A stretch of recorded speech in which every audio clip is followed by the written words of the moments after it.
Too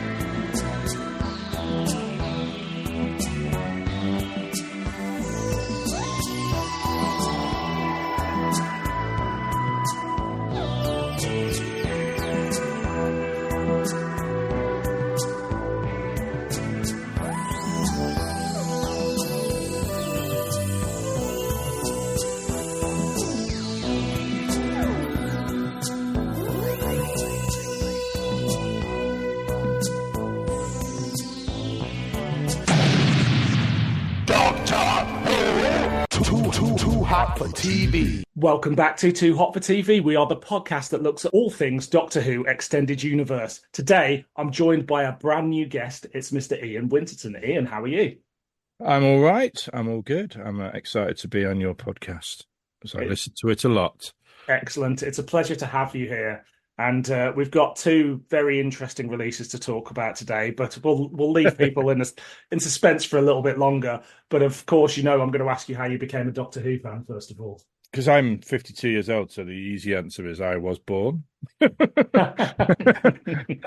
And it was on telly. But I think because my dad, we're a BBC household, my friends are always mocking me because I did miss out a lot on ITV, because it wasn't that it was banned in our house, but it was very much frowned upon. And my parents still don't like adverts on anything. And because my dad worked for the BBC as a film editor, I grew up, they put Doctor Who on. They weren't fans of it, but they put it on as a thing that kids would want to watch. So I didn't have to find it. It was just put on because let's see how he does with this. So my earliest memories, actually weirdly, and I'm not just saying this because of what we're covering tonight, but my earliest memories are being scared of going in my downstairs toilet because it was orange. The curtains were orange, and it reminded me of the Zygon spaceship. So that was the season I must have been watching, and I don't really remember it, but I do remember being scared. And Zygons definitely, when I rewatched, that was the first VHS I bought when the VHS started coming out. So Zygons are something that is one of my favourite episodes, and it's kind of my first actual memory is Fang Rock, because I remember sitting there watching it and watching with a cushion in front of me and with my mum and my dad and the routing going up the side of the lighthouse, and I screamed and threw the cushion at the TV. And I remember my dad laughing, chortling, and my mum springing up and going, right, that's enough. And she turned the TV off. And then I screamed even louder till she put it back on. Incredible. And that is seared into, I've been telling that story for probably since I was, who knows, since I remember writing an essay about it when I was about 40, like a piece of creative writing. So that Routon beginning. And then I guess it literally has always been there. But I think because my dad was a film editor, and he always told me part of his rite of passage was to make the TARDIS appear and disappear. Right. So we don't even know, he's not credited, and we don't know what episode it was on. All we know is it was Troughton. Amazing. And it involves some rocks, and my dad's passed away now, but I watched The Dominators the other day, and suddenly I went, whoa. And I had this really weird feeling that this was the by the cliffs and The Dominators. Amazing. Suddenly, but we'll never know. But yeah, so it's always been this real thing that I've loved the fact that it's fantasy, but I've also known that people are behind it. Yeah. And I think that's why I'm one of the reasons, going around BBC TV Centre as a kid with my dad and seeing like a broken Dalek by the side of a skip. And then I've got a real clear memory of running inside a bust up police box and running inside and expecting it to be big on the inside, but it was actually loads of black cloth and dust and spiders, and being quite disappointed and coming out coughing. But just loving the fact that I know it's not real, and that's kind of half the thrill. I can tell it's not a real jungle, it's a jungle in a studio. I just have always loved that stuff from a very early age, knowing it's not real.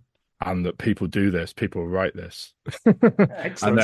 And then I've just been, like lots of people my age, then it's Terrence Dicks taught us to read. It was libraries full of Target books, and just, so most of my memories are Target book stuff and not actually watching Doctor Who that often. Right. Well, it wasn't on very often. Which suits us just fine here. I'm always really envious of people whose first memories of Doctor Who are the frightening moments, because I got into Doctor Who with Battlefield. So my first memory is literally of a garden centre. And I don't know why that was enough to grab me in. And later on, there were things like the Destroyer and then the Haemovores that scared me. But I know I can see it as I can see where I was as a 6-7-year-old going, what's this show set in a garden centre? And then there were some knights. It was, an odd memory, but it works for me. It's weird because the wilderness years, which is I'm sort of discovering a lot of stuff through podcasts like yours, a lot of stuff I haven't seen or heard, because the wilderness years, I wasn't a good fan. The wilderness years coincided with my 20s. Right. Coincided with me already going, Doctor Who's a bit shit, because I was a teenager. And then it came off the air, and I actually remember being quite pleased it had come off the air, because I'd felt a bit embarrassed by it. But then, and so I didn't go, ooh, let's do all the wilderness years stuff. I literally just went, oh, Doctor Who's this thing in the past.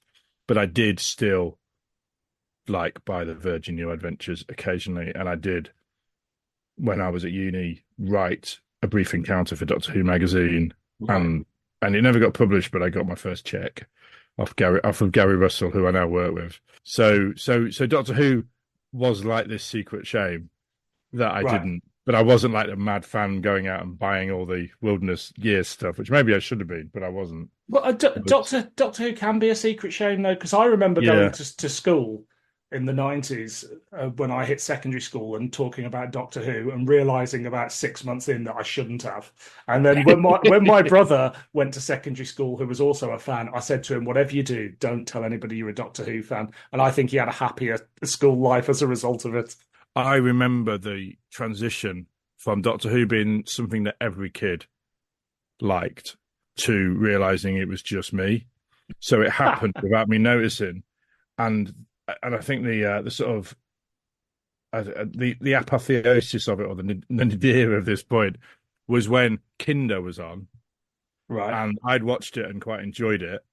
And then the next day in school, and I'd learned not to talk about Doctor Who because everyone was watching what was on the other side, or they were just going out because it was a weeknight, or they weren't watching anything. But I went in, and my teacher went, "Who saw Doctor Who last night?"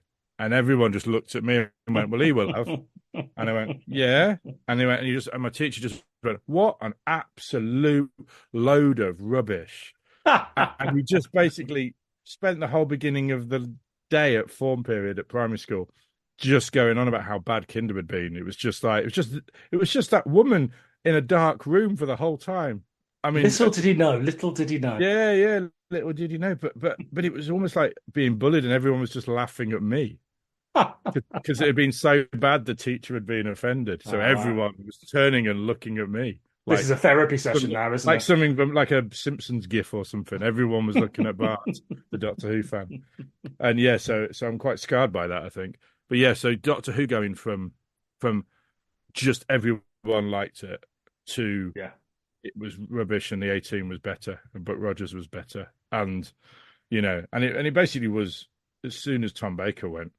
Yeah, that, and I always think our equivalent is when Tennant went. Loads of people had got used to Tennant. Yeah, and then everything afterwards is the not so popular Doctor Who. Yeah. Like it's not, and that's in a way that's no fault of the program. It's just these things go in cycles. Yeah, absolutely. But now I've got my youngest is 8, and he is the only kid who likes Doctor Who. Oh, that's who even knows what it is. Even a teacher at his school doesn't know what it is, because they're in their 20s. Yeah. So they barely know what it is.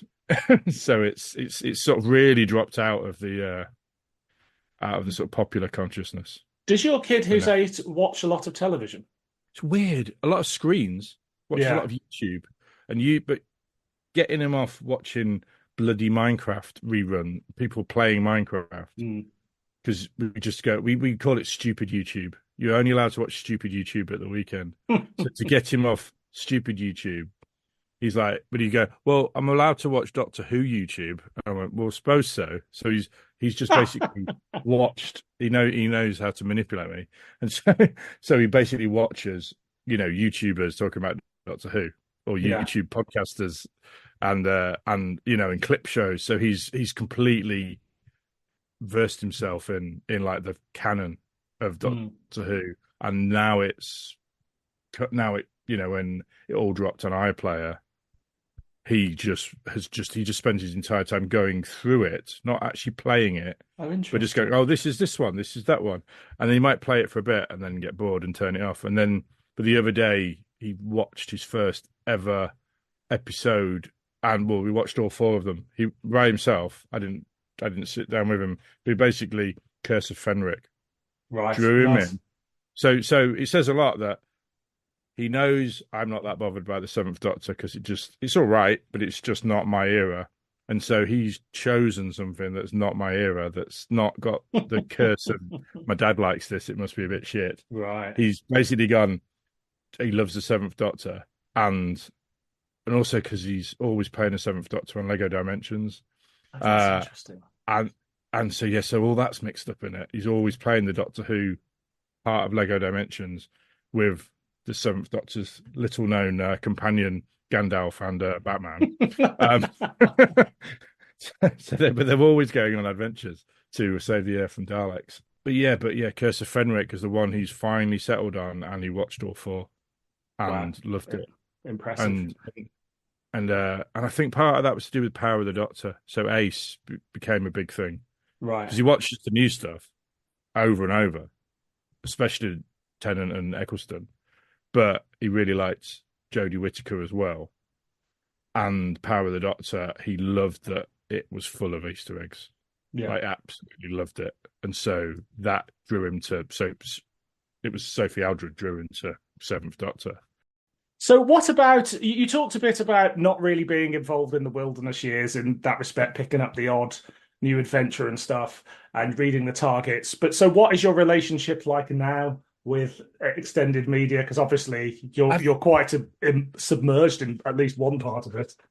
I know, it's weird because it's kind of taken over my life. It's almost like my wife just says it's better than buying a sports car and growing a ponytail. But it's like I've just basically gone back to the real me, which is a big, massive nerd. After spending my 20s and 30s pretending I was something else, it's probably the simple version.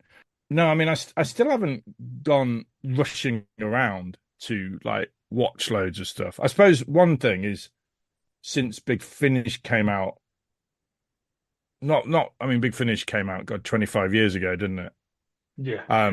The tapes and everything. I wasn't quite that early, but I have been buying Big Finish since 2003, I think. So on that side of things, that side of spin-off stuff, I really embraced. So that has been a part of my thing. And again, like I say, some of the Virgin New Adventures, I kind of got to know which writers I preferred and stuff. But then I didn't read loads of when the BBC took the license back, I didn't kind of follow it. I didn't go from Virgin. The last one I read was the Lance Parkin one with the Ice Warriors and the Eighth Doctor. The Dying Days. I've still got that somewhere. But it's weird as well, because part of it's because I was absolutely skint. Maybe a more modern. Maybe nowadays people do, if they're skint, they pirate stuff, don't they? Yeah. But back then you couldn't go and pirate novels. You couldn't. So maybe I would have kept up in that way, but I didn't, because I literally was skint, and buying lots of Doctor Who books was not something I could do. But the thing I did keep up with was the comics. So it's probably quite fitting that I've always wanted to write comics. That's what I grew up wanting to do, and I'm sort of doing it now, which is kind of cool. And it probably makes sense that it's all Doctor Who related as well. So on the off chance people listening to this podcast don't know what you've been writing, can you give everybody a brief history of you as a Doctor Who writer? Well, as a Doctor Who bit, 1991, I wrote that brief encounter, which I wish I had a copy of it, because I remember I could still almost hear it. It was called Graves, and it involved the Seventh Doctor and Ace beaming down to a unit base, but in the future, and it was all about very new adventures, but it was basically, them musing about mortality and the fact that everyone's going to die, man. And I remember that they look on the system, and the doctor realizes it's the Brigadier's file, and so he turns away quickly so he doesn't see. And then Ace sees the date of the Brigadier's death, right? And so she sort of goes, and then she goes, oh, but she wouldn't tell the doctor that. She'll take that with her to the grave, wherever that may be. And that was the end. And so that got me my first 40 quid professional writing. But weirdly, it then didn't get published. And because there's no emails and stuff, I didn't get a letter explaining it wasn't going to get published. It just never appeared. And then I sort of worked out when I finally got around to rewatching Battlefield on VHS. Oh, that's why. Because Ace has met the Brigadier. And in my story, she doesn't know who he is. Just things like that. But anyway, and then fast forward. But then I've been a journalist, and I now write plays and TV in development and audio drama, some of which has Doctor Who people in it. But also, when it comes to cutaway comics, that's lots of spin-off stuff in a sort of, well, I was about to say like BBV, but not like BBV because we have the permission of everybody involved, and we pay everybody. So so the BBC, we don't need permission from the BBC because we do everything, and Gareth, who runs it, because he runs Warp magazine as well. So for 15 years now, he's very adept at what he says, keeping the flying monkeys away. So he's never had so much as a cease and desist letter because he does everything by the book. He goes, who owns this? If the BBC don't own it, then he gives the estate, or he gives the writer, if they're still alive, a chunk, whatever they want in terms of money. And, and if they don't want to do it, or they ask for too much money, it doesn't happen. But if we reach the, and that's why people like Bob Baker, God bless him, was absolutely perfect, because Gareth's known him for years. And Bob also is very, very disgruntled with the BBC for especially Arc of Infinity. So one thing Bob always said is, the Omega that we've got that I didn't write, but a writer called Mark Griffiths wrote, but with Bob's blessing. He says that before he died, he said that Omega I consider more canon than Arc of Infinity, because the fuckers didn't ask me about Arc of Infinity. It was only when it had been transmitted he realised Omega was on. They hadn't. Right. They went, oh, sorry. Well, here's a check, and he was like, well, that's not really the point. So he doesn't, and then it doesn't help that Arc of Infinity is fairly weak as a story. So yeah, so because of that, he's never sold his estate. Very happy to support us, Yeah. And so I got to write. The first thing I got to write was a sort of follow up to Nightmare of Eden, which I really liked. It was a backup strip, and now I'm still in the process of writing this big saga, which we've got Drax, we've got Eldrad. Bob Baker's last professional credit, sadly, was for Cutaway, and it was a sequel. It was Eldrad Must Live. It was his sequel to The Hand of Fear, and I'm currently writing the sequel to the sequel to The Hand of Fear, in which Drax is at Nunton dealing with the aftermath that Bob wrote, and he wrote it deliberately open-ended so I could carry it on. That was kind of the agreement, but as he was writing it. And so I've got Drax arriving in his taxi cab, and also all manner of things. But we also have the Tharrells, and the Tharrells have been written by Stephen Gallagher himself. So it's been one of the pleasures of my life is to get to know Steve. He's such a lovely man, and we took him to Gallifrey 1 a couple of years ago. Being in LA with Steve, because he's worked there, sort of in his 50s, he suddenly got called, well, we want to adapt one of your books. He went, oh, well, that's nice, expecting just a check. And I went, oh, no, you can come over and be showrunner. So he was something like, what? So having this sort of Steve Gallagher's guide to LA was absolutely brilliant. Just that and so many other things. But I'm now writing Tharrells, and they're all canon adjacent, I guess. And canon's a very funny thing in Doctor Who, anyway. Yeah, exactly. The weird thing with Steve is a bit like Bob did as well. He loves supporting the underdog, the BBC do take the piss. They're a big corporation that take the piss out of creators. Yeah. And so one thing he did in his novel, he had to write the novels. His novelization of Warrior's Gate was only rescued because Gareth rescued it and had it put together. Right. And then BBC Books didn't want to buy it. So in the end, BBC Audio did that brilliant 4-disc set with John Coleshaw, reading the whole thing. And it's only just the past couple of years that BBC Books have finally gone, okay, let's have a look at this. Oh, it's actually quite good. And so it's been printed as a Warrior. And then because they suddenly went, well, actually, do you want to write some novellas to go with it? So hang on, the BBC didn't think that best-selling author Stephen Gallagher's book might be of any interest or any good. They just, at the time, basically it was all put together. It started off that Gareth was going to do it for an editing fee because it was literally Steve Gallagher's manuscript in physical form. And like he always says when he tells the story, it was literally how you'd cut and pasted it. But because when he wrote that, JNT went, no, it's got to be exactly what happened on the screen. So the novelization that went out in the 80s was like this bastardized slim volume that Steve absolutely hated, which is why it was John Lydecker, I think, rather than Steve Gallagher. But this version, and eventually it came round, and then BBC Books were just not interested, but they also, I don't think they were allowed to, they wouldn't have let Gareth publish it either. And then BBC Audio came, so it went, and Steve just had to go, there's just not enough money, so I can't ask you to do it, Gareth. So he had to do it himself, literally, because it was a typewriter, literally holding it up to the light and seeing what he'd written peeling underneath. And then he turned it into this massive document, which is a brilliant audio recording. John Coleshaw is just brilliant. And then finally, BBC Books came round and have decided to publish it. And then on top of that, asked him for 2 novellas. And why this is relevant to Cutaway is because sneaky old Steve has Romana mention Princess Faustine, who's the Cutaway novel, right, in the novel. So when I say it's canon adjacent in the Gallagher verse, it's all canon, and it's there in a BBC Books novel. There you go. So it's canon. Too hot for TV. So this was my choice based on the thing you've chosen to talk about. I don't know why I'm keeping it a secret, because it's going to be on the episode description. I don't know, but we're covering 2 Zygon releases for BBV today.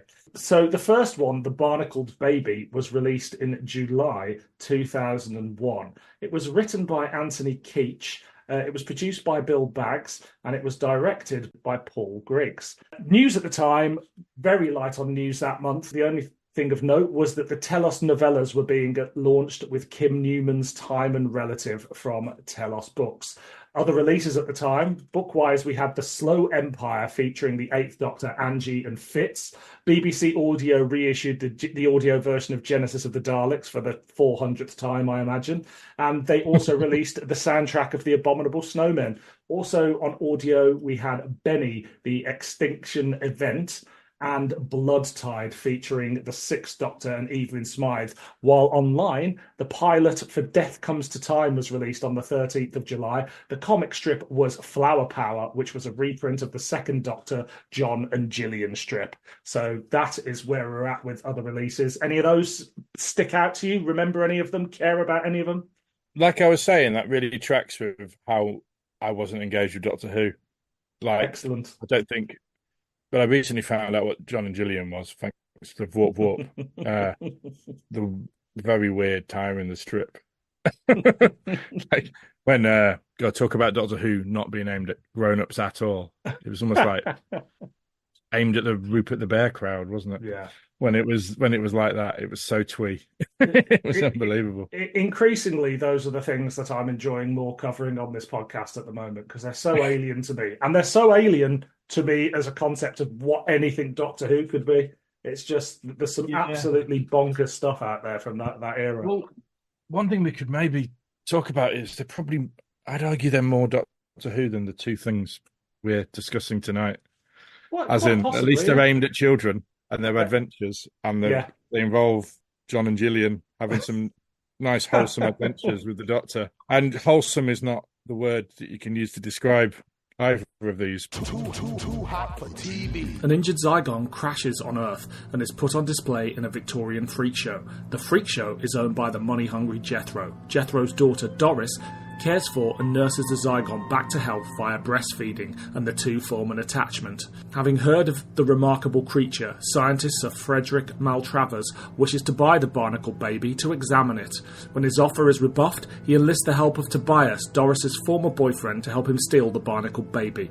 Tobias realises that Doris is having a breakdown, with their illegitimate child dying not long after birth. She is now insisting on referring to the Zygon as Bobby, which was the child's name. With Jethro dead and the Zygon returning to its full strength, it is taken to meet the Queen, where it assumes the Queen's form and becomes the ruler of the British Empire. Too hot for TV. On the basic front, I did enjoy it. As in, it was competently done. It was well written, which is, which I can't say about the second choice tonight. But so in terms of it being basically like Big Finish or something, or like an audio drama, it's perfectly competent. But then there's stuff in there, and you know what I'm referring to. I know exactly what you're referring to. The lactic fluid bit. I was listening to this today in the car, and I thought, and I had to skip back and go, did she what? Perhaps for our listeners' benefits, perhaps you want to tell everybody exactly what you're referring to. Well, the Barnacled Baby is a Zygon. They never really explain how big the Zygon is.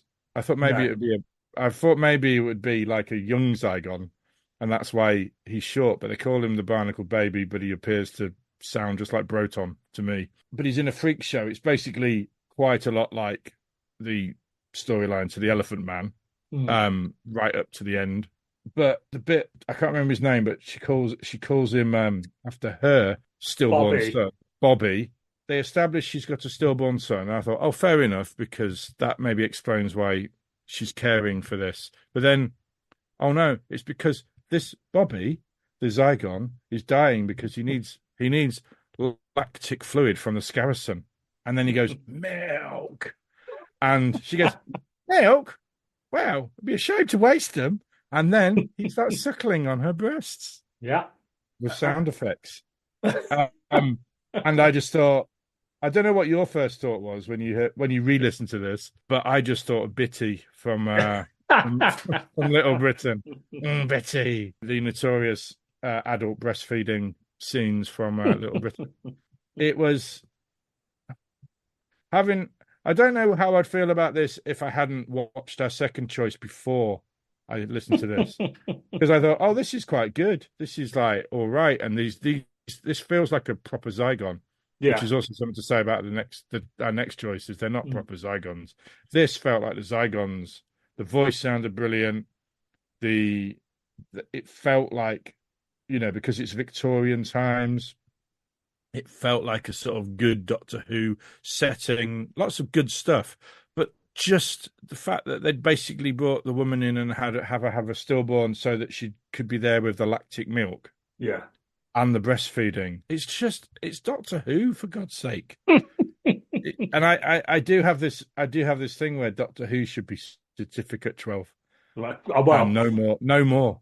But I disapprove of Torchwood, for God's sake. So then when you've got a Zygon suckling off a human woman's breast, when they could have just gone, we're going to get a cow in, or she's going to go get the milk from down the road. Yeah. No, suckling on a breast. But in 2001, Doctor Who was not a kids' show.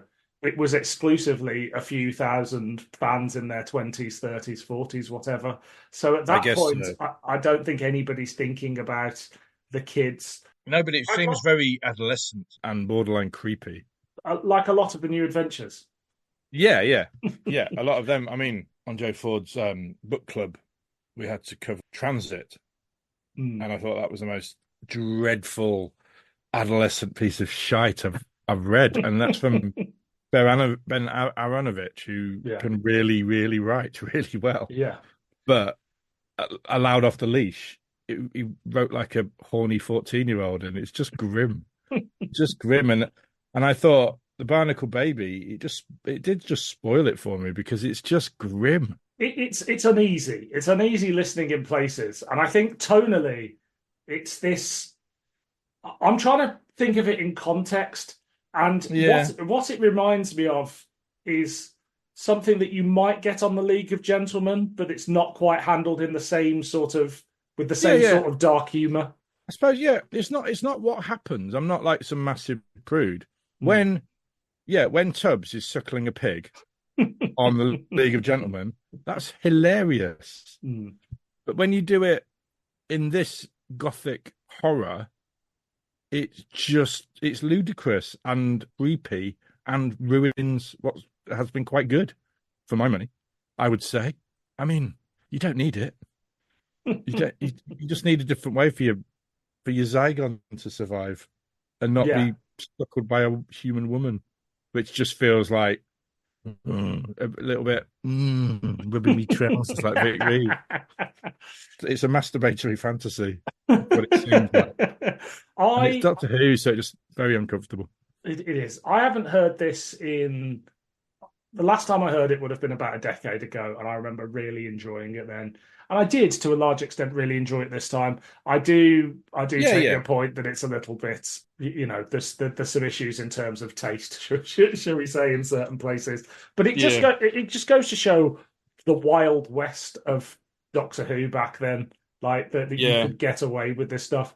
Now, I know you guys don't have real interaction with the BBC at Cutaway Comics, but I imagine that if you started putting breastfeeding Zygons in one of your releases, do you think that that's the sort of thing where the BBC might go, this is not on brand for us?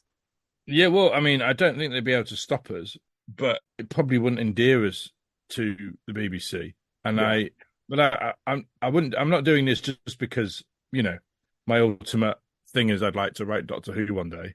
So I don't want to end up on some blacklist. But at the same time, the one thing we all agreed on was Doctor Who Certificate 12.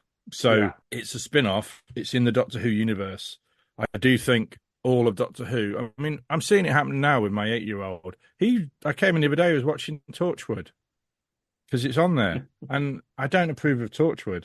I thought that was a silly idea because it's Doctor Who. It's Doctor Who. It's not for grown-ups. And as soon as you make it for grown-ups, it makes me cringe and die inside. Torchwood is horribly adolescent until it becomes Children of Earth. Yeah. And then it's like grown up. And it's like, oh, this is what it should have been all the way from it. And Sarah Jane Adventures is 1,000 times more mature because it knows what it is. And it's not going, oh, look at this. Oh, blood. Oh, blood. Oh, look, boobs. Ooh, sex orgasm gas. Ooh, look, cyber lady with pants on. I just really, it's funny. Like, it's weird all these things happened, especially in the wilderness years. But it's not a decision that I didn't approve at the time. I was like, I was the big twat taking drugs and having dreadlocks. But when I read my Doctor Who stuff, I was like, no, all this shagging's out of order. This is Doctor Who. This doesn't feel like Doctor Who. You can go a bit grown up, but I do think if like, an 8-year-old can't stumble across it and maybe not understand it, but if it's not aimed at an 8-year-old, or not aimed at them, but if it's not accessible to an 8-year-old, or you have to run in and turn it off, like I did the other day with Torchwood, then it's not in the right universe. It's not in the same universe. Interesting. I don't approve of that with the Marvel universe either. When the amount of people who realised Deadpool wasn't suitable for children because they'd got used to everything in Certificate 12. They had this disgusting swear bomb in the middle of the no one was watching what was going on. Maybe I'm sounding awfully prudish, but it's not that I'm prudish. I watch all manner of, I love my horror. I love transgressive horror and all sorts of stuff. And with this, part of me thought, is there a way that this is a sort of transgressive horror? Does this sort of maybe could be in that sort of, because we're in the sort of freak show David Lynch kind of Elephant Man. If David Lynch had had this sort of scene, I would have just gone, yeah, this is edgy as fuck. That would have been absolutely fine. or if it had been a comedy, similarly, I would probably have been fine. But it's because it's Doctor Who, and as soon as you have something that grown up in it, it makes it seem really childish. Yeah, More childish than if they just stuck at it being Doctor Who. okay. So I think that's where I am with that sort of thing. Mm-hmm. You know, it's the same as we had great fun going through Transit with Joe and everyone, but just like every time they had like, you know, someone talking about, you know, getting the taste of cum out of their mouth with eating peanuts, or someone remembering having their first orgasm because they fell on the floor. There's a bit in it. And I showed that bit to my wife, and she just went, "This man has never touched a woman." Just all this sort of stuff, and it's so embarrassing. And it's like, it's not your. I think it's like failing to understand the brief of Doctor Who. Mm. Like the brief of Doctor Who is it's a set universe, and it can go some ways, and it can go down others. And I think the 2005 Eccleston series is exactly, they deliberately see where they can go and what they can get away with, and they don't do wheelie bins and burping, farting aliens again. And they also go, oh, we can get away with a bit of darkness. Mm. And you know, and I think there's a Russell T Davies quote saying he wishes he hadn't had them say fuck in the first opening bit of Torchwood. Oh, really? Like I think that made him go, ooh, no, that's a bit embarrassing. Because it's, you know, normally who gives a shit if someone says fuck, but it's because it's the Doctor Who universe. Yeah. You're not a huge fan of the feeding Zygon, but let's put that to one side. Yes. And try and look at, so what did you think of the overall script? Like, does the rest of it work for you? Is it a competent story? Yeah. No, I think that's why I found the suckling side particularly annoying, because I think it's weird. Where does this come in terms of Mark Morris's Body Snatchers Zygon book? That will have come before this. Yeah. So Body Snatchers is before this. Oh, so that takes the shine off this one a little bit as well, because that's the first thing it made me. So that is one of those ones I have read. Yeah. And that's a brilliant setting. So having them in the sort of Jago and Lightfoot era, London. So yeah, so this one loses points there as well then, because Zygons in Victorian England has already been done, and they really suit it really well. I don't know if you've read it, but I have. Brilliant novel. But it does work really well, and it has the whole, you know, basically it's John Merrick's story with a Zygon, and that's fine. And then it has a pretty good twist with Queen Victoria at the end. Everything else kind of, one thing I say comparing it to the second choice is he does at least feel like a Zygon. He feels like a Zygon, like in a really, you know, they really get the voice right and they get the feeling right. Most of the script is good. There's a few times that I felt my mental pencil coming out and going, you could probably scrub some of that. But, you know, they probably do that themselves because it's just the nature of writing scripts in a hurry. But mostly I did actually like it. It's written by Anthony Keetch. Anthony is in loads of Big Finish plays and quite a few of the BBV ones as well. And he plays the Time Lord Van Sel in a number of the early Big Finishes releases.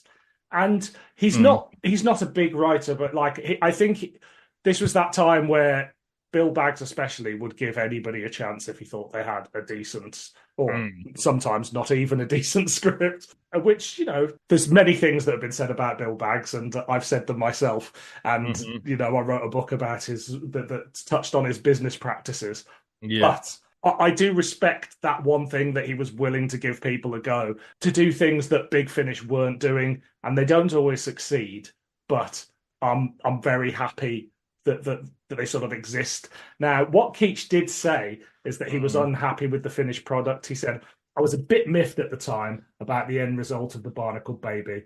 The script was rearranged in post-production. My carefully thought out structure went to Burton, and important scenes were dropped, and filler I had asked to write to go in the background was brought to the fore. I haven't listened to the CD since its release. So it's quite interesting that there is a different version of this in his mind, that, well, I'm probably on his hard drive that existed. Yeah.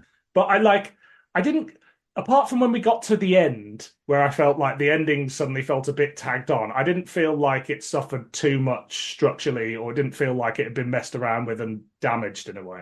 No, I mean, in a way, the more I think about it, because it's still bothering me.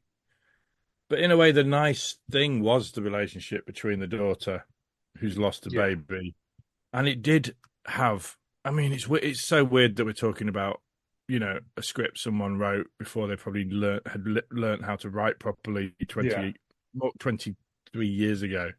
I think about it because they did have the whole, her dead baby had been turned into a mermaid by her dad. So it did have elements of the absolute grotesque and really scary. So I guess the thing to learn from this, I would say, is you should have leaned into it way more. If you're going to have that, and you're going to have something as horrible as a stillborn baby with a fish's tail sewn onto it, then really go for it. But as it was, it feels like a weird mixture of quite safe and normal Doctor Who, and then with these great big weird bits of absolute crazy shockingness in there. I guess it's neither fish nor fowl. I guess is but basically nailing the tone is like one of the biggest challenges of any writing endeavor. Nailing the tone, and I think the tone of this is all over the fucking place because it's really horrible. Except most of the time it isn't. It's just a normal, Jago and Lightfoot could run in any minute, and it kind of captures that atmosphere. And I love Jago and Lightfoot, but they get the tone exactly right. Yeah, very true. And I to sort of be Jago and Lightfoot, and then you have David Lynch popping up every just randomly. It just is that's not getting the tone right. I mean, I wonder how much of that was in the original script. Was it more horrible? Would it have? Did they go, we can't have too many horrible things and cut stuff out and actually ruin it? Or was it just that, we'll never know? Quite possibly. Or was it just, a half-formed thing anyway? So it's got quite an interesting cast, and in some places, quite an underused cast. So we've got Nigel Peaver plays Jethro, who's done a lot of BBV, and then more recently a Third Doctor adventure for Big Finish. Doris is played by Kerry Skinner, who'd previously been in Cyberon for BBV and's done 3 or 4 Big Finishes. So Frederick Maltravers is Clive Merrison, who was in The Tomb of the Cybermen and Paradise Towers. And then we have Henry Burge as Damaris the Zygon. Toby is played by Anthony Keetch, as I said. And then, of course, we have Deborah Watling. Now, she's underused in this, right? It feels like she's got about 5 lines. Is she the Queen Victoria? Yeah, and the barmaid early on. Oh my god! Yeah, I didn't realise because I've not had a chance to look at the cast listing. So that's Deborah Watling. Yeah, what a strange thing to do, to go, one of your selling points is we've got Deborah Watling and she as the Queen and a barmaid, 2 different roles, and she must have 10 lines in total. Yeah, that is very strange. I guess you can justify if you get someone in to be royalty. It's a bit like Sean Connery in Prince of Thieves, isn't it? It's like you get someone in who's Doctor Who royalty, so you can kind of understand it from that point of view, I guess. But then that kind of makes you go, well, could you have made Queen Victoria a bigger role? And I bet you the original writer didn't put that awful "We are not amused" line at the end. That was a Bill Baggs edition. Quite possibly. I would put money on it. Yeah, me too. Does it actually do anything interesting with the Zygons? Do you think they're handled well, but despite the tit sucking? Well, like I said, I do think they feel like Doctor Who Zygons, which is more than can be said for the Moffat outings, because I love Zygons, and for me, they were the weakest part of Day of the Doctor, which I think is brilliant. Me too. But I thought they didn't feel. I remember going, "This is brilliant." They don't feel like Zygons. Zygons negotiating and all that. You should have picked different monsters or made up new monsters. And then I especially didn't like them when they just become like something off Star Trek and that 2-parter of Peter Capaldi. I just didn't like it at all. They didn't feel like the same creatures. at all. No. Not remotely. There's something blobby and grim about Zygons, and that was completely missing from the new version. And this, I suppose, I shouldn't complain because the creepiness and the fact that when you watch Terror of the Zygons, everything is moist. Yeah. They made a point of like putting baby oil all over everything and spraying water on them for every take. So they are unsettlingly moist. And so having them suckling on a bereaved mother, and then a little bit of the religion coming in, I suppose, again, if you'd really leaned into it, you could have made a really dark piece of unsettling Doctor Who related grimness. And I think that would have been better, and I probably would have been a lot more happy with that than this sort of in-betweeny bit. Keetch was probably right at the beginning of his career, wasn't he? And this Quite is probably possibly, an early thing he'd written. So we're giving notes that can no longer be used. But I guess the only thing that they can be used when other people are thinking, how would I do this? Or if I'm doing it myself, you have to write to a brief. And I think Doctor Who's always been a self-imposed brief of, could it be on TV? So ultimately, could it be on the TV show? You know, that's why I didn't really approve of the New Adventures. That couldn't be on TV. A lot of those couldn't be on TV tonally, and they seem really weird and adolescent, and they haven't lasted. Whereas some of the stuff that feels more traditional has lasted, and you can sit and read it now, like the Eighth Doctor novels and stuff like that. They're a bit more trad. Maybe I'm very boring, but Doctor Who, I just think Doctor Who shouldn't be massively experimental, except within its sort of tone of, it can do all sorts of mad things, but it's still got to be Certificate 12. And I don't think Doctor Who, the cum-stained teenage years, is particularly great. It's like, it was so predictable that was going to happen. What happens with Ace and Glitz and all these things that are just like grim. You should read the second Doctor book, Combat Rock, which we covered on here a while back, which is the second Doctor in an exciting adventure with cannibals. Well worth a read. It will not be a pure street at all. The word penis, I think, appears on every page. But... No wonder they wiped some of the episodes. If that's the sort of thing that was going on in the Patrick Troughton era. Yeah.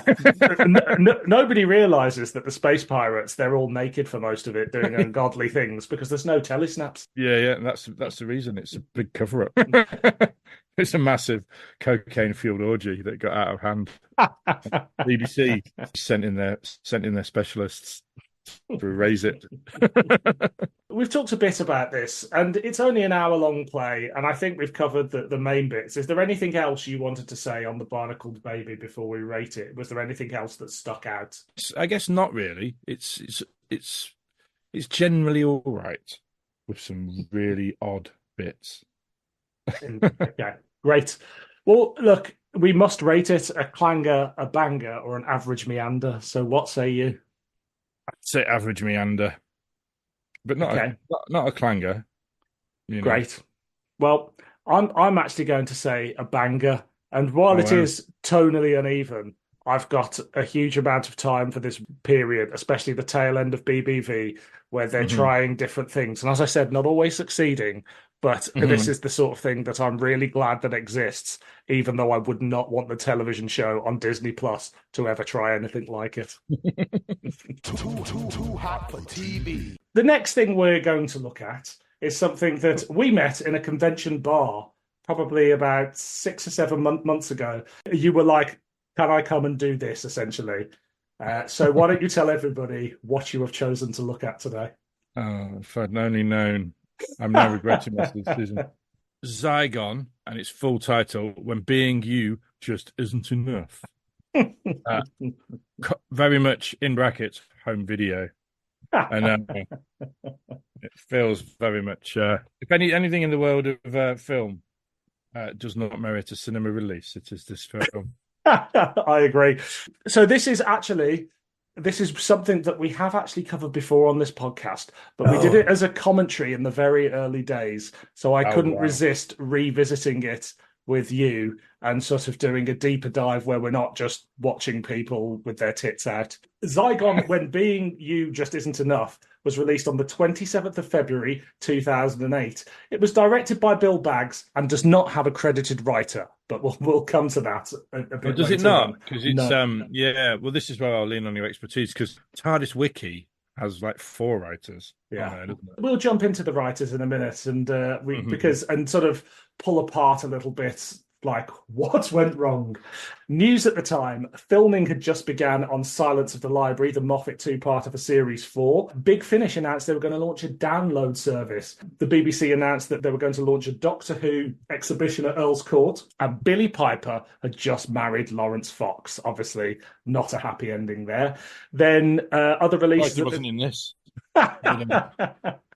Other releases was from Big Finish was The Condemned featuring the Sixth Doctor and Charlie, Max Warp featuring the Eighth Doctor and Lucy. BBC Audio released 3 Torchwood audios, as well as The Brain of Morbius and the Space War audio CDs. The Time Meddler was first released on DVD, and from BBC Books we had Revenge of the Jadoon. The comic strip was Universal Monster featuring the 10th Doctor and Martha, and on television we didn't have any Doctor Who, but we had the Torchwood episodes Meet, Adam, Dead Man Walking, and A Day in Death.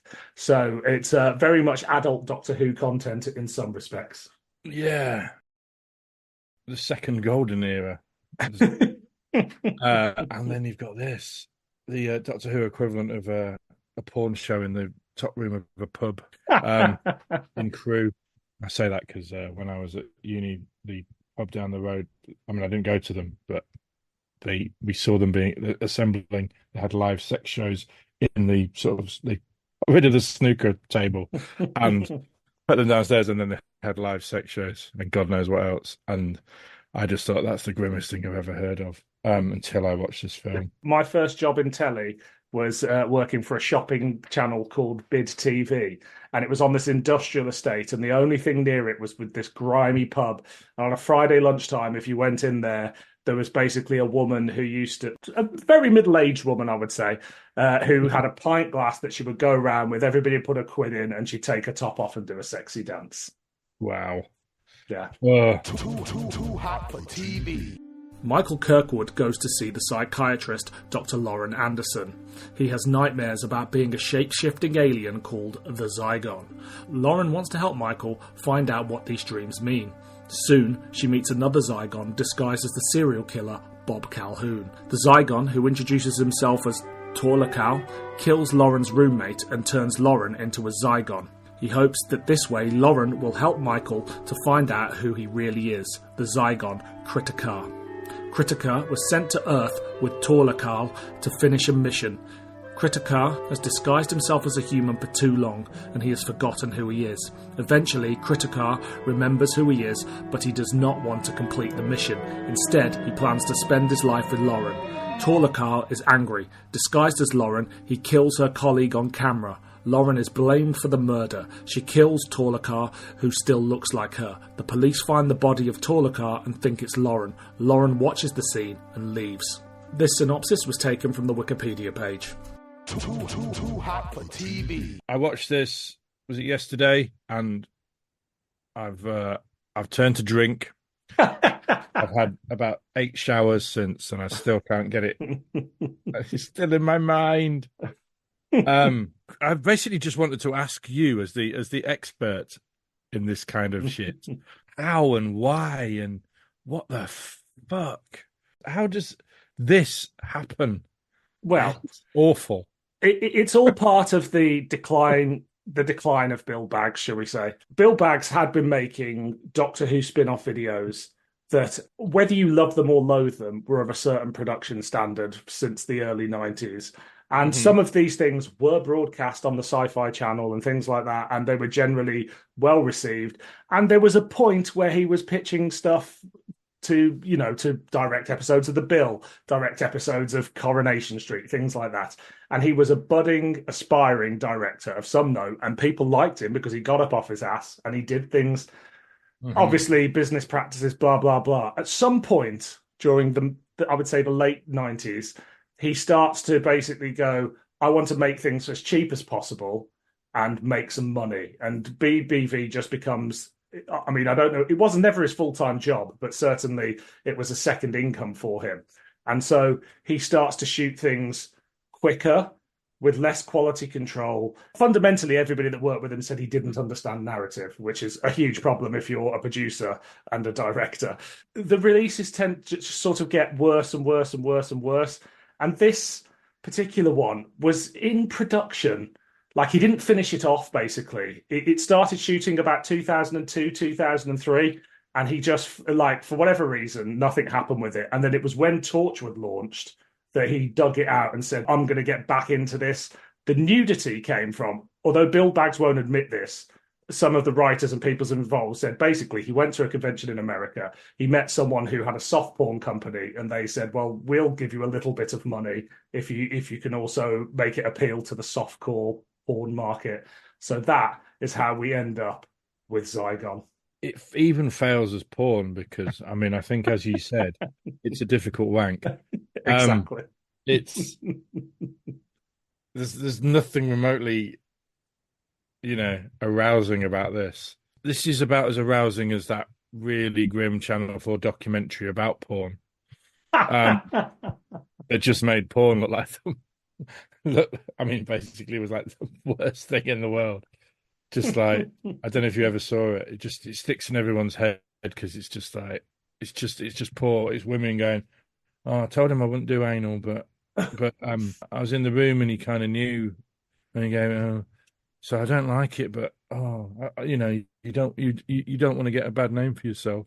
Yeah. So I did it, and it was like that kind of grimness. This just made me go, a bit like with the other thing. It's not like I'm against nudity and I'm against all these sort of things. It's just tonally, this felt exploitative and grim. And I think it doesn't help that all the men in it, you'll be able to tell me who they are, but a lot of the men in it look like they've never kissed before.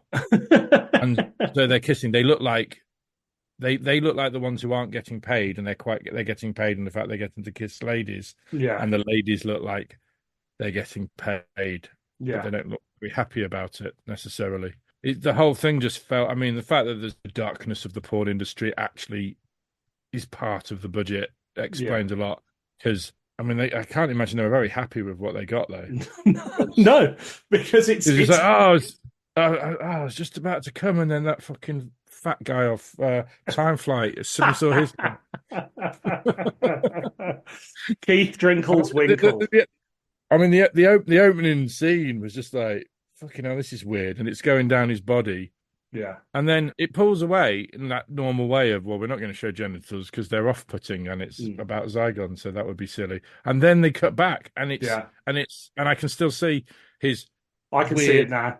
I can still see his weird dick with his really one descended testicle and one not descended testicle. It's burnt into my head, and that was just the beginning. And I'm like, fucking hell. Yeah. Like, even as porn, it fails. They must have been so pissed off. Did they, people who run porn tend to be connected to organized crime. Like, did they not want their money back? Maybe that's why Bill Baggs disappeared for so long. He wasn't on the run from Colin Baker. He was on the run from some porn baron in LA. Yeah. Can you imagine? It's like fucking like Christopher from The Sopranos. What's this shit?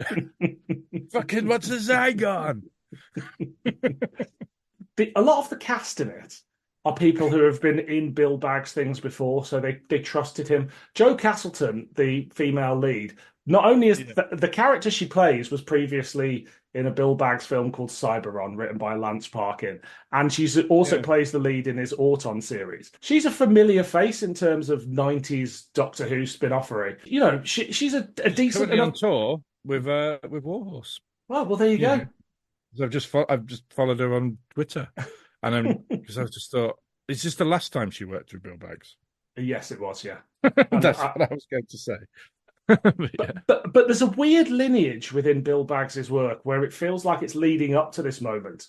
In Cyberon, there are some sort of not so much sex scenes, but the beginning of sex scenes done in a slightly more tasteful way of like, they're in their underwear, they kiss, then it cuts to something else, and then it comes back post-coital, which, maybe you're not going to get that in Disney Plus Doctor Who, but it's sort of more tastefully done. And you see a bum, and it's like, okay, whatever. And so he's obviously lulled people into this sense of security that his actors trust him and feel like they're going to do this. But it's just so gratuitous, most of it, right? It's like it's not even remotely tastefully done. Even if you're trying to make this adult sci-fi horror film, it's, as you say, you've got weird dick in the face. You've got a woman that's clearly being cast because she's just got massive tits. You've got poor Joe Castelton just trying to perform these sex scenes and these weird sex scenes where, like, you know, you just see the back of her bum, and it's just all very weird. Yeah, I mean, I was a film critic for years, and so I've interviewed a lot of people over the years, but the grimmest thing, have you ever seen the film Nine Songs? I don't know, I have, no. Which is, Michael Winterbottom said he just wanted to make a porn. And so Right. it's art, but it's real sex. And it's Gruey, whatever his name is, the guy who plays Gruey. So you've got some mank, but then you've got this woman, and I can't remember her name, and so it's real sex. And I just remember we did the junket for it, and then me and another journalist ended up sharing a cab with the woman who was in it, and she was in tears, just like how exploited she'd been, because it's sex, it's real sex, and that's like you get talked into these things, and she's had sex with a fucking stranger on screen. And it's fucking awful. This had a similar kind of, these people have been tricked into this shit. Yeah. Except for the guys, and the guys feel like accomplices. Yeah. and I don't say this lightly, because I was quite shocked at how fucking grim it was. I mean, there can't be anything worse in the Doctor Who universe, surely, than this. Like, I mean, is there anything worse than this in terms of it almost being a crime? No, not in terms of it almost being a crime. His follow-up film is a worse film, but there's no sex or nudity in it, so you know, its only crime is that it's shit. Whereas this has got bigger issues. Now, some of the men you're talking about. So we've got Keith Drinkle from Time Flight. Alistair Locke is also one of the people who has a little snog with the woman with large breasts. Now, I'm not saying that gay men can't sexually assault people or be accomplices, but I know both of those actors are gay men, so I don't think they're quite getting off on it. It just felt horrible, especially when Time Flight guy was on screen. Yeah, I mean, I know he's acting and everything, but was he? I don't know.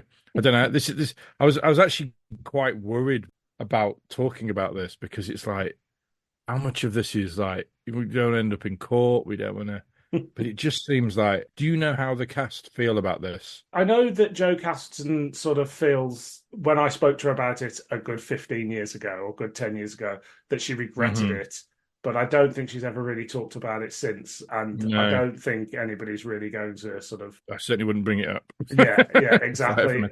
Because it's that thing of exploitation's exploitation, but in terms of the way we think about how these things are handled post Me Too movement, you know, in film and television now, everybody has an intimacy coordinator that, you know, really makes sure. What you mean there wasn't one on Zygon? No, not unless you count Bill Baggs going, "Do it faster."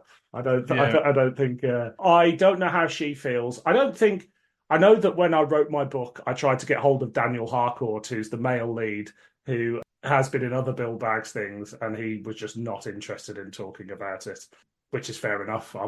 I can't force you, and I have no idea what Keith Drinkle thinks. But he's the one I know he was acting and he's playing a wrong 'un. I'd be furious if I was Keith Drinkle, basically. I mean, he probably is. Unless I was going, oh, that was good, and he's a very unreconstructed man who thought it was all right, but it generally seems awful. Yeah, and how did they persuade him to like have full frontal nudity? Yeah, surely you said no, you can fuck off. Yeah, because you've got to, whenever you're doing full frontal nudity, you've got to go, well, what is the point in this, and what is the artistic merit, and why does this character need to be naked? Like, there's a scene where they come in and you've got the made me scream, and my wife to run in going, "What's wrong?" And I went, and I rewound it, went, "Look," and she went, "Ah." Well, there is that, but I can buy the sex done more tastefully.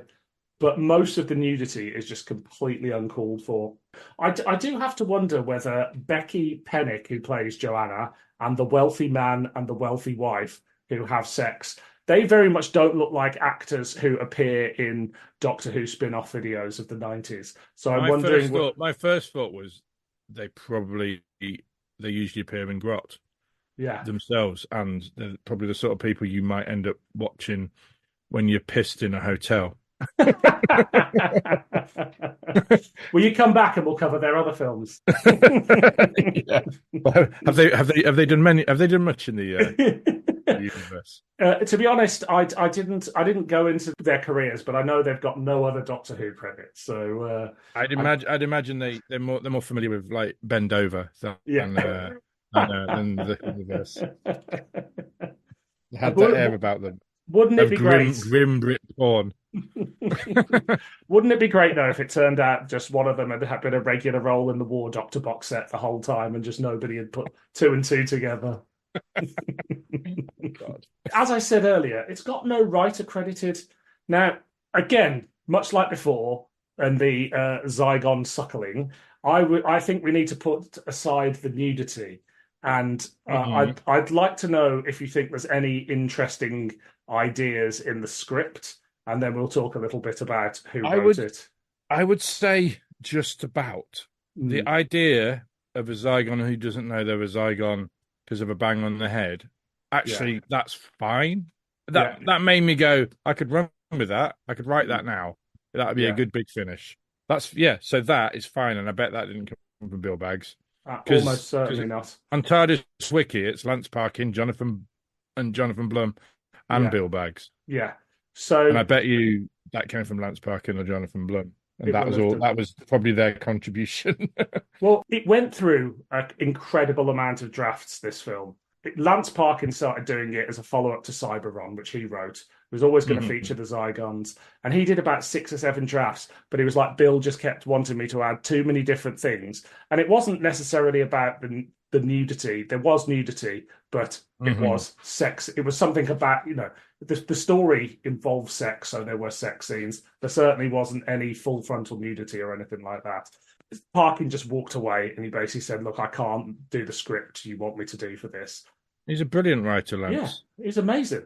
And then Jonathan Blum jumps in and does his own, basically starts again, just taking the basic ideas. He's still not quite getting all the elements, and so he's trying to make all these elements work. And Bill basically just starts shooting it a bit more incrementally than like his other productions where we're going to shoot it on this week. He was like, he did bits here and there. And Jonathan Blum was still attached as writer until he saw the first set of rushes, and then he basically just went, I don't want anything to do with this. It goes into hibernation for 5, 6, 7 years, as does Bill Baggs. And then the final version is sort of a lot of new scenes written by Bill Baggs and then just bits of Jonathan Blum's script that they recorded the first time round. It's sort of intercut, and unfortunately Bill does not have what it takes to make a cohesive story of that script, regardless of what you think of the rest of it. Aside from anything else, it's tedious. Yeah. Like, it's really tedious. It's one of the most amateur things I've seen, and I sometimes have to grade student films in my capacity as a lecturer. And I've never seen anything this bad since it reminds me of when student films, you could kind of forgive them for being bad because the technology wasn't there, like in the early 90s, when you literally filmed on a camcorder and you got like 1 hour in the editing suite at the university and stuff like that. But this is just like, Bill Baggs is kind of fascinating. He's the Ed Wood of Doctor Who. I mean, and like you say, I don't know the guy, but lots of people I know him. And he was sort of was he part of Real Time and everything as well? No. So he was part of the audio visuals with Gary Russell and Nick Briggs. Yeah, that's the bit I do know about. And then he wasn't part of Real Time, but the Real Time and BBV were releasing things at the same time, so people quite often confuse them. And what happens is with Auton was originally a Real Time project, but Keith Barnfather couldn't afford to do it, so he let Bill Baggs do it. And I think sometimes that's where the crossover happens. Right. And also, Real Time had a high street distribution deal at one point, so they re-released a bunch of Bill Baggs stuff into like HMV. Not this. It was not this, but like the early stuff. But also what you have with Bill is his early releases. He had professional sound recorders. He had directors of photography. He had lighting. He had gaffers. He had production design. He had makeup. All of which are absent from this film. Yeah, and that's another reason why it feels like a student film. It feels, and I think that maybe adds to the unsettlingness of it because it's borderline home porn. But at the same time also trying to be science fiction. It left me actually quite depressed. Like honestly, it's so awful. It's so awful on just at every level. Yeah. And it made me feel angry at Bill Baggs and really sad for the people involved. I mean, the fact that I'm looking at a page of TARDIS Wiki right now and it's got Lance Parkin and Jonathan Blum, I'd be fucking furious if my name was on this. I'd be phoning up TARDIS Wiki, or just editing it, just getting my name off that shit. I don't know how much we can talk about Bill Baggs on here about you getting sued, but so much of it's out in the public sphere anyway. But I know I'm not going to name the actors who they are, but I know people I've worked with, they are still owed money by Bill Baggs. And lots of us who do this sort of thing, Bill Baggs has adversely affected it for everyone because, I've had 2 agents now say, we'll do it, we like the script, and they actually have said, because of Bill Baggs, they have said those words. And I don't mind that going on the record. It's your podcast. Because I'm angry about it. Because of Bill Baggs, we will need my client's full fee up front. Wow. So he has completely ruined a massive aspect of yes, he got off his ass in the 90s and everything. So did Keith Barnfather. Keith Barnfather's fucking lovely. Yeah. And he's still doing it. Everyone still likes him. Yeah. I don't know enough about Bill Baggs to know what he's really like. But something's gone wrong. And he's been massively unprofessional. And then on top of that, he inflicts this shit on the world. I mean, like he must have got no shame that to put this out. To not go, oh, that's all gone a bit wrong, this one. I think I'll just call it a day on that. To put it out. Did he have a tumour? I don't know. Like, what happened to make him go, this is all right, I'll put this out? Well, this is... Fuck everyone's reputation. Fuck my own reputation. It's genuinely... It makes me angry. It really does. Well, I was talking earlier about his exploitative nature and quality control. This isn't just exploiting the people within it. It's also exploiting the people who are buying it, who are like, oh, well, I like Doctor Who, I like Zygons, and I like a lot of the BBV. Like, the reason I wrote a book about Bill Baggs, not just about Bill Baggs, but about that era, is because I'm very fond of those early BBVs, and I thought it would be a great celebration. As a result of that, I ended up writing a book about Bill Baggs's business practices as well, which was things that I wasn't necessarily expecting to find out when I initially started doing it. I was a 13-year-old buying the BBV plays before Big Finish and loving them, like absolutely loving them. They're the early ones that have less tits in them, basically. Almost my era of Doctor Who. And but they've got scripts by Mark Gatiss and things. Yeah, so, well, that is true. I mean, how much can Bill take the credit for them? Yeah, he got the actors. Mark Gatiss wrote a script. I think Mark Gatiss is quite a good writer. And and the stuff that really lasts from that time is more the real time stuff as well, which is in a similar ballpark. Separate the art from the artist, and maybe we could say Bill Baggs, fair enough, he's done a lot of all right stuff in this in the wilderness years. It's not just behind the scenes with Zygon when being you just isn't enough. It's there on the screen. Yeah. How shit it is and how exploitative it is. And he put it out there, and fuck him for doing that to us.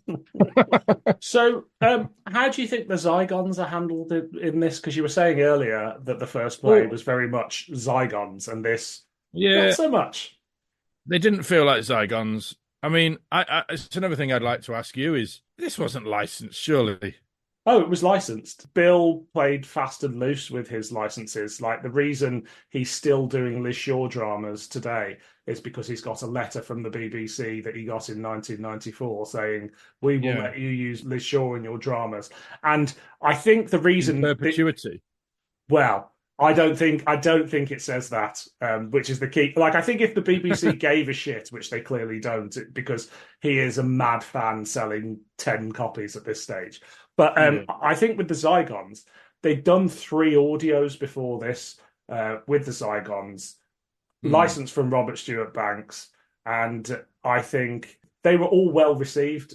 The Barnacle Hmm. Baby was the last one, the later era one, but the earlier ones, like there's one by Paul Ebbs, there's another one that's got Peter Miles in, and that early era audio Hmm. BBV that were quite well received. So I think when Robert Blanche Stewart was, approached, I doubt he wanted to look at a script. Bill was probably like, "Well, I'll give you another 200 quid or whatever he was paying to use your creation," because as far as I know, it was the people like the actors and the production staff that got screwed. But in terms of trying to license these things, he always made sure that he was paying the creators because he didn't want to piss Yeah, people yeah. off from actual Doctor Who, but he didn't mind if it was the fans.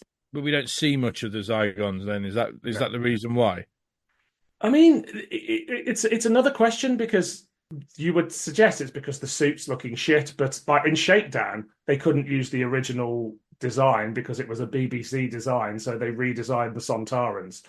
And I know with his K9 releases, he had to change what K9 looked like on the front, but the Oh, for Zygon seat, fuck's sake. I mean, that was I thought that was someone taking a piss out of BBV when I saw it. I thought, oh, that's funny. Imagine if he yeah, did do that. he did do that.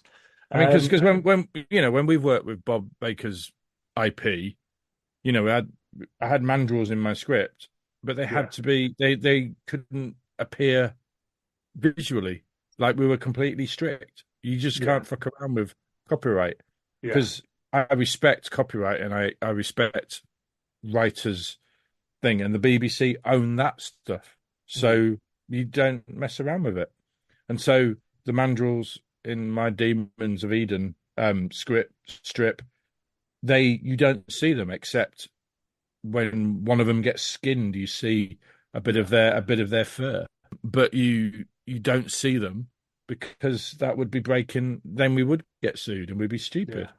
But I'm looking at this page on TARDIS Wiki, and it's a Zygon yeah. looking recognizably like a Zygon from the film.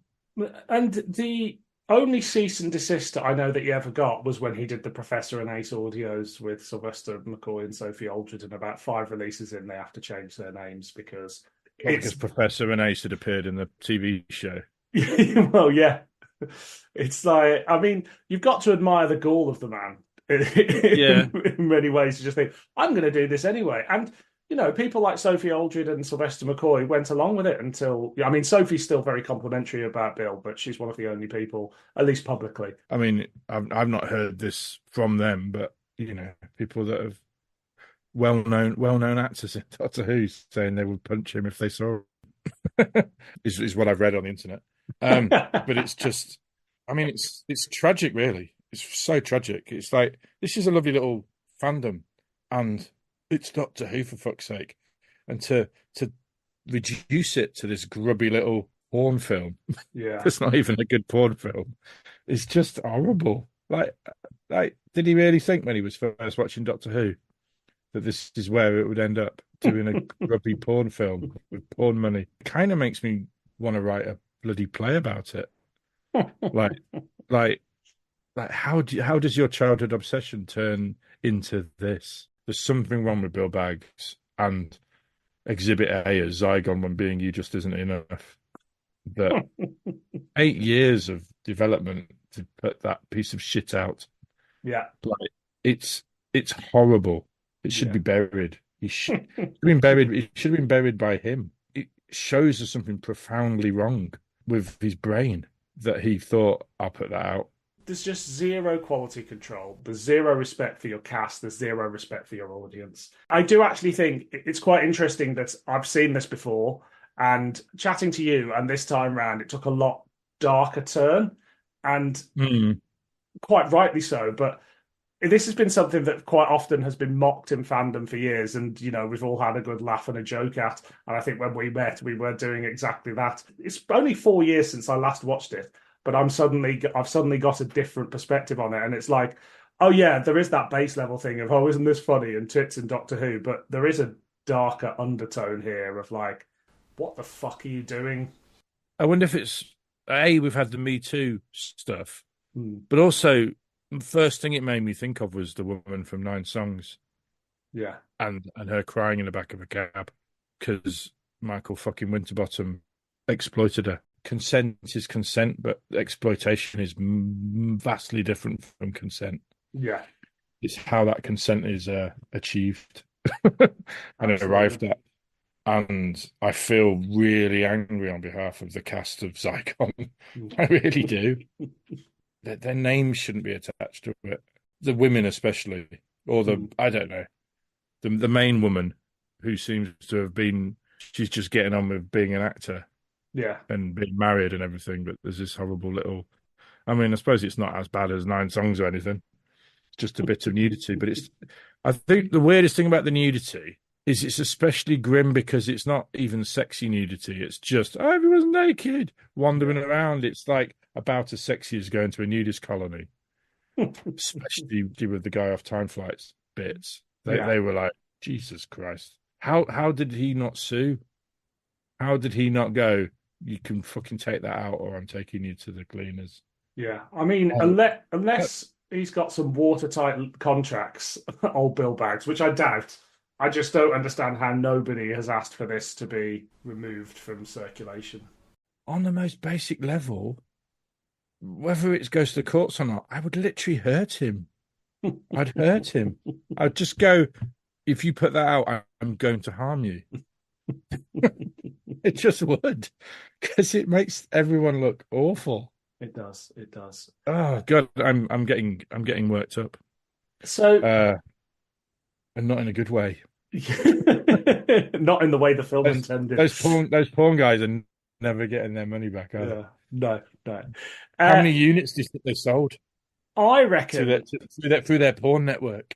I reckon the porn guys never even saw the finished thing, and then when he came back 5 years later, I think it's got a bit of a reputation.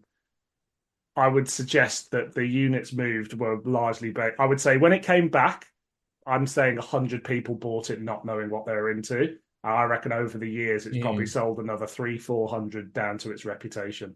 Do you not think everyone just pirated it? I mean, it's hard to find. Thankfully. Yeah, another thing it reminded me of was the organized crime element, which obviously we don't know if it's organized crime. But when I worked for a movie website, and it was only set up as a tax break. So I was in Soho, in a really nice office, basically writing stuff for a website that probably no one was going to read, but it's not there anymore. But it was connected to a production company, and the production company existed purely to raise money, and then they basically only spent half of the money that was raised, and that was kind of their business model, basically criminal. And it all reached a head when we were told, and everyone in the office, not just the magazine side, we were all told, if anyone comes round and they start threatening the place, do not call the police. Just ignore them, because there's some Romanian gun runners. They basically took a couple of million quid off these Romanian gun runners, and then they only spent a fraction of that. And when the Romanian gun runners saw the film, they went fucking nuts. Wow. And I think they had to be paid off in you. But we were literally told, if anyone comes around, don't phone the police. Wow. Because just get out. It's just like, so there's this grimness. I mean, it's kind of fascinating, but the seedy underbelly of the movie making business. Yeah. But part of me wondered if there was like, he was actually filming porn as well as this, so there's like a porn version, or there's just porn scenes that paid for the thing.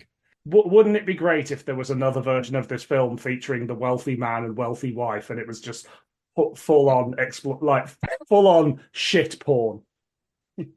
But that would be preferable to this Yeah. awful science fiction shit. Because wealthy man and wealthy wife, as we said, look like they appear in a lot of films and do these sort of things again and again. Yeah. So it would at least be functional porn. Yeah. Oh, it's just what a horrible film, and I'm sorry I suggested it, to be honest. Well, I am and I'm not. But well, you've seen it now. I've seen it now, and I will never see it again. So should we rate it then? A clanger, a banger, or an average meander? I'm not sure where you're going to go with this. The fucking clanger, obviously. It's borderline criminal. A criminal clanger. It's not worthy of your format of rating it. It's just the most depressing stain on this wonderful show, Doctor Who. It's an absolute fucking travesty, and I fucking hate it. I really do. I really do. I can safely say this is the strongest reaction I've had to a release on this podcast. So I'm glad that that you came to experience it with us. Too hot for TV. So why don't you tell people where they can find you on the internet should they wish to? On the internet, I am Ian Winterton, at Ian Winterton. I think that's pretty much what I'm called on Twitter. And I am also the host of the Bunker podcast for Cutaway, a Doctor Who podcast, which we'll have to get you on as well at some Absolutely, point. I'm game. Yeah, so you can find that on Twitter as well at Cutaway Bunker. And then just generally come and look for everything on cutawaycomics.co.uk. And I've also got a little bit on Warp Warp. I wrote the script for the Meeting on the Common animation. Excellent. Next time, I'll be joined by Joe Ford and Michael Mills, and we'll be looking at Shakedown, Return of the Sontarans, and the BBV Audio Silent Warrior. But until next time, I've been Dylan. And I've been Ian. And this has been Doctor Who, Too Hot for TV.